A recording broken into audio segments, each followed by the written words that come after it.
Bab 10, yang sudah dibuang. Suara gelak tawa terdengar di ruang tamu dalam rumah besar yang berlantai satu itu. Dania sedang bermain bersama Haris sedangkan Ayumi membantu Mura untuk menyiapkan makan malam mereka. Saat ini Ayumi berkunjung ke rumah mantan mertuanya. Pasalnya mereka sudah merindukan cucunya yang sudah lama tidak pernah berkunjung ke sana. Bukannya Ayumi tidak ingin mempertemukan Dania dengan orang tua Dirga, hanya saja saat itu dia sangat sibuk apalagi banyak pesanan masuk ke butiknya, makanya dia tidak sempat untuk sekedar berkunjung. Di sela kesibukan mereka suara bel rumah berbunyi beberapa kali, pembantu rumah itu segera berlari membuka pintu rumah majikannya. Saat dibuka ternyata seorang pria tengah berdiri dengan masih memakai pakaian kantornya. Den Dirga, ucap pembantu itu tapi belum menyuruh Dirga masuk. Papa sama Mama ada Bi?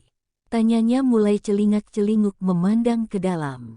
Ada Den. Saya panggilkan dulu ya. Belum sempat pembantu itu berbalik kini Haris sudah datang dengan wajah datarnya bersama Dania yang sedang berada di gendongannya. Dek, hati Dirga mencelos ketika melihat anaknya yang tumbuh dengan baik. Tapi kali ini ada yang berbeda-beda. Biasanya Dania akan berlari memeluknya dan merengek padanya ketika melihat dia, tapi kali ini anak itu sama sekali tidak bergerak, bahkan melihatnya juga enggan, membuat hati Dirga terasa sakit seperti ada batu yang mengantarnya dari dalam. Dania, panggilnya, tapi Dania tetap bergeming tidak merespon panggilan ayahnya. Haris tersenyum miring melihat itu. Ada apa kesini? Tanyanya secara langsung bahkan tanpa menyuruh sang anak untuk sekedar masuk ke dalam rumahnya.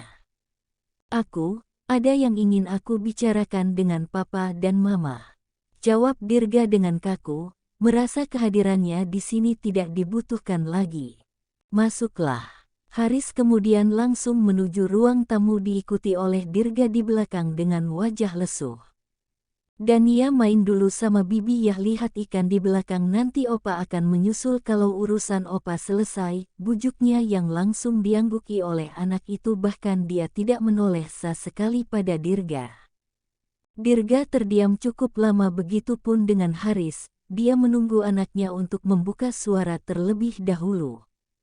Apa Mam tidak ada di rumah? Tanyanya menatap di sekelilingnya karena tidak melihat Mira di sana. Ada. Dia sedang memasak di dapur bersama Ayumi, jawab Haris seadanya sesuai dengan pertanyaan Dirga.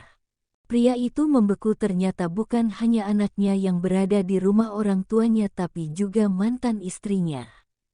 Tak lem Ayumi muncul dari dapur karena ingin melihat Dania yang sedari tadi bermain bersama Haris. Di tangannya sudah ada susu coklat kesukaan sang anak. Dania mana Pak? Tanya Ayumi tanpa menyadari kehadiran Dirga. Dia ada di belakang sedang melihat ikan bersama Bibi, jawab pria paruh baya itu. Baiklah. Aku kesana dulu. Teddy dia minta dibuatkan susu coklat.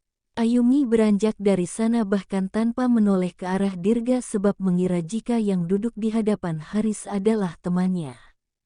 Dirga sempat tercengang melihat mantan istrinya. Banyak perubahan pada dirinya setelah 1 bulan lamanya mereka tidak bertemu.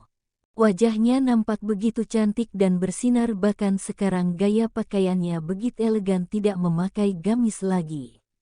Sungguh Dirga dibuat langsung akan penampilan sang istri. Katakan apa tujuanmu kemari? Tanya Haris yang sedari Teddy memandangi Dirga. Pria itu tersentak dan melihat ke arah sang ayah yang masih menatapnya datar. Aku ingin meminta tolong sama Papa agar jabatan CEO dikembalikan padaku. Tolonglah biar aku kembali mengelola perusahaan Papa, pinta dengan wajah teduh. Kamu sudah bekerja untuk apa lagi meminta jabatan itu? Tanya Haris dengan kening saling bertautan. Helaan nafas Bera keluar dari mulutnya. Maaf Pak, bukannya aku serakah, hanya saja gajiku belum cukup untuk memenuhi kebutuhan Aruna. Saat ini kami membutuhkan pembantu dan gajiku belum bisa memadai itu. Kenapa harus memakai pembantu jika kamu sudah punya istri? Suruh dia untuk melayanimu dan membersihkan rumah. Jika belum sanggup untuk menyewa pembantu, jawab Haris.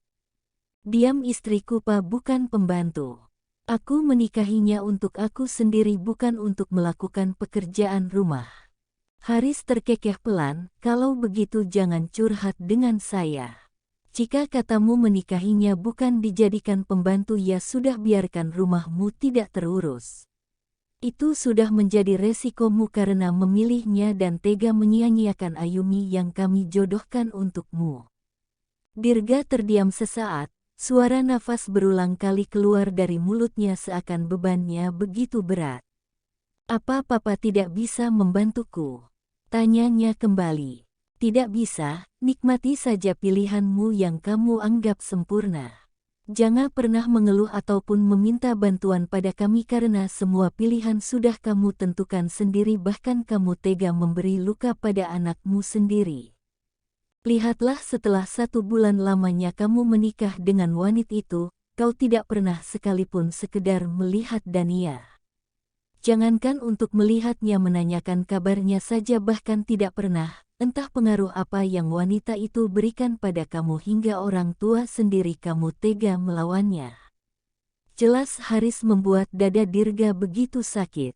Memang betul apa yang dikatakan oleh papanya, jika dia tidak pernah menanyakan keadaan Dania, sudah pasti anak itu rindu sekali padanya, apalagi selama ini Dania sangat menyayanginya dan selalu mencoba mencari perhatiannya, tapi semua dia hiraukan hanya karena seorang wanita bernama Aruna.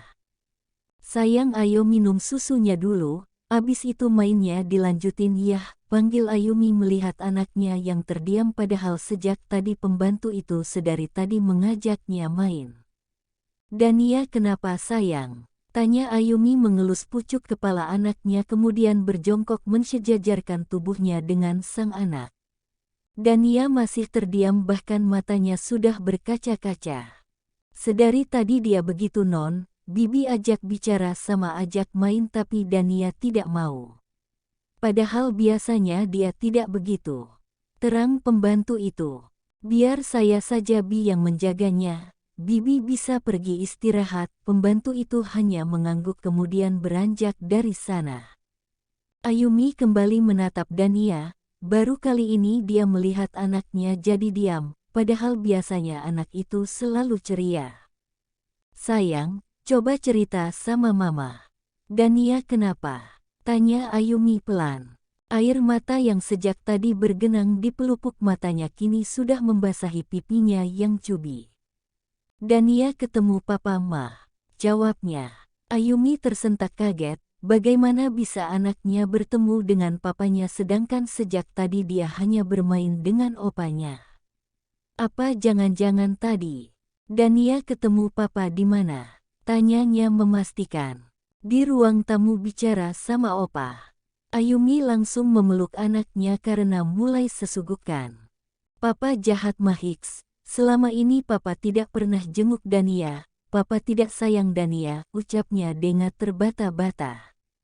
Ayumi terus memeluk sang anak dan mengelus punggungnya, hatinya begitu sakit melihat anak semata wayangnya menangis karena merindukan papanya.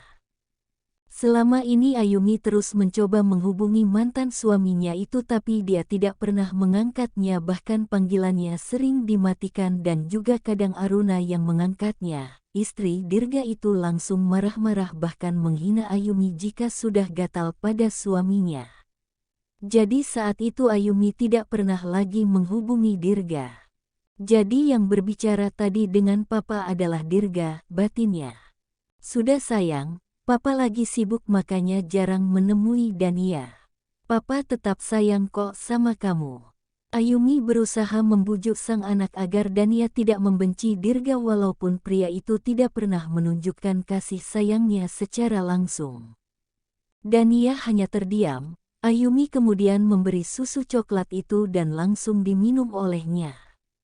Setelahnya Dania dibawa ke kamarnya yang memang sudah disediakan oleh orang tua Dirga. Ketika berkunjung ke sana, dia menidurkan anaknya di sana kemudian keluar kembali. Tujuannya adalah ke ruang tamu. Ayumi bisa melihat jika orang tua Dirga sedang berdebat dengannya, jadi dia mengurungkan niatnya untuk ke sana karena merasa tidak mau ikut campur dengan urusan mantan suaminya, apalagi merek susah tidak memiliki hubungan apapun. Ayumi, panggil Mira. Ketika melihat Ayumi yang tadi ingin keluar ke ruang tamu langsung berbalik. Wanita itu terdiam sejenak. Dia berbalik melihat semua orang menatapnya termasuk Dirga, bahkan pria itu tanpa berkedip ketika melihat Ayumi yang sudah berubah secara drastis. "Sini nak," panggil Mira kembali. Ayumi langsung menuju ke sana tanpa mengucapkan kata sedikit pun sampai dia duduk. "Dania di mana nak?" Kini giliran Haris yang bertanya karena tidak melihat lagi cucunya. "Dania sudah tidur pak," jawab Ayumi seadanya membuat pria parubaya itu hanya mengangguk. Dirga sejak tadi terus melirik pada Ayumi, bahkan lirikannya itu kadang tertangkap oleh Ayumi, tapi pria itu langsung memalingkan wajahnya ketika tertangkap basah. Ayumi tidak memperdulikannya, dia hanya bersikap datar dan dingin. Dia tidak menghiraukan Dirga sedikit pun. Baginya pria itu hanya masa lalunya yang pernah menyakiti dirinya dan juga anaknya.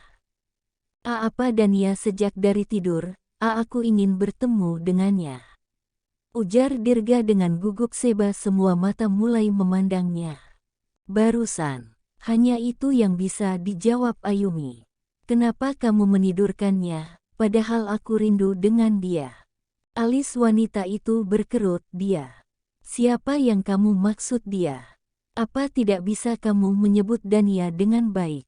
Dia adalah darah dagingmu sendiri." Dirga tertegun mendengar ucapan Ayumi, apalagi ekspresi wanita itu tidak berubah sama sekali, hanya datar. "Maksudku Dania, maaf," jawabnya menundukkan kepalanya. Dia merasa bersalah selama ini pada anaknya sendiri. Ayumi menghela nafas panjangnya mencoba menetralkan emosinya agar tidak meledak, apalagi di sana ada orang tua Dirga. "Kenapa kamu baru mengatakan rindu? Selama ini kemana saja? Bahkan ketika saya mencoba menghubungi kamu karena Dania terus merengek ingin bertemu dengan papanya, tapi sekalipun kamu tidak mau mengangkat telepon saya. Dan yang paling saya benci adalah ketika istrimu mengangkatnya dan mengata-ngatai saya dan Dania," ucapnya dengan dada kembang kempis. "Jika hanya saya saja itu tidak masalah, tapi jangan pernah menyertakan anak saya karena saya tidak akan tinggal diam. Katakan pada istri tercintamu itu saya tidak pernah berharap untuk kamu kembali, dan jika pun suatu saat itu terjadi maka saya tidak pernah akan memungut sampah yang sudah saya buang." Lanjutnya dengan mata memerah.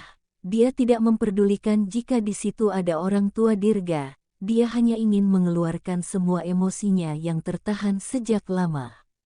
"Mas Dirga, keluar kamu!" teriak seorang wanita dari luar membuat atensi semua orang langsung beralih keluar. Bersambung.